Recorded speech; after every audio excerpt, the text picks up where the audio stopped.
अगली खबर यहाँ पर मानव तस्करी किए जाने का सनसनीखेज मामला उजागर हुआ। करतला ब्लॉक के मदनपुर की एक महिला और उसकी बेटी को उत्तर प्रदेश के पीलीभीत में बेच दिया गया।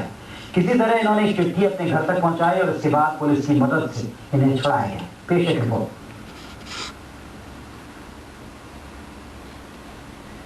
कोरबा जिले के करतला ब्लॉक की ग्राम पंचायत मदनपुर में रहने वाली शानू और उसकी मां बहालूबाई महीनों तक नर्क भुगत कर आई हैं। दरअसल 6 महीने पहले बरपाली निवासी शोभाबाई और उसका पति अजय दास इन दोनों को काम दिलाने के नाम पर उत्तर प्रदेश के पीलीभीत ले गए और यहाँ रहने वाले रिटायर्ड रेंजर कांशीराम के हाथों 10,000 रुपए में बेच दिया और यहीं से शुरू हुआ इन दोनों के साथ अमानवीय व्यवहार का सिलसिला। इनके साथ न सिर्फ मारपीट की जाती थी बल्कि शादी के लिए भी दबाव बनाया जा रहा था। कोई जगह चलो काम को मिटा देती है तो वहाँ रहने पर फिर क्या काम आपको वही करना? कुछ काम नहीं कर रहा है नहीं कर रहे हैं। तो फिर वहाँ फिर खाना वाना कैसा मिलता था? अपना पंचायत जगह मोला अपन भागी घर तो वो बिक्री करने के भी बात सामने आए। हाँ किस तरह बिक्री कर रहे? मोला 10,000 बर्तन धो रहे थे, रोटी बना रहे थे, कपड़ा धो रहे थे, सब चीज काम कर रहे थे। तो वहाँ पैसा वैसा देते थे? नहीं देते थे। तो ये बिक्री भी करने की बात आ रही है कि आपको आपकी माँ को बिक्री किया वहाँ पर? हाँ मेरी माँ को बेच दिए गए। कितने? 10,000 में।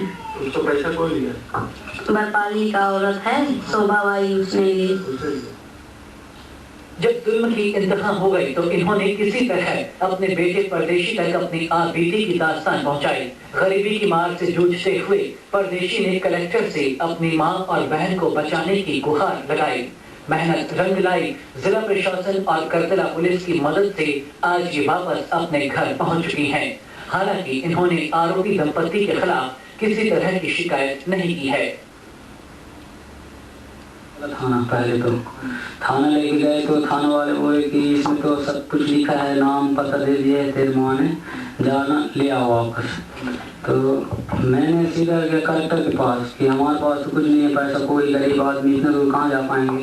ये सोच के हमने रिपोर्ट दर्ज किया वो कलेक्टर साहब के पास। तो उन्हें आदमी भेजा करतला से पुलिस वाले। उसके बाद पुलिस वाले के साथ गए, फिर हम माँ को वहाँ से ले आए, माँ बहन दोनों को। लोग एक मजदूरी करने के नाम से जाना बताए हैं। मजदूरी कर रहे थे और कांसीराम के यहाँ भालूबाई मजदूरी करते करते उससे शादी कर लिए हैं और सानूबाई शोभाबाई की उसे बहन के यहाँ रह रही थी अनिल के पास। प्रदेश में मानव तस्करी का ये कोई पहला मामला नहीं है। खुशकिस्मत थी शानू और बहालो जो एक बार फिर ये अपने घर में हैं।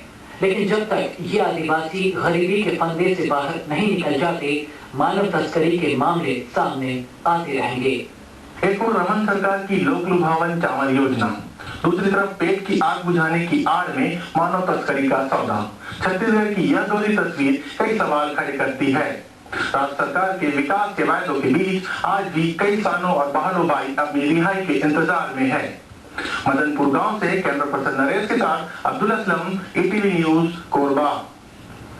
तो पलायन और मानव तस्करी की बात को सरकारी आंकड़े भले ही झुठलाते हो, लेकिन इस तरह के मामले अक्सर कलई खोल देते हैं कि हकीकत जमीन पर क्या है। इधर बीजापुर जिले के गंगालूर में संचालित पीडिया आश्रम में 2 छात्राओं की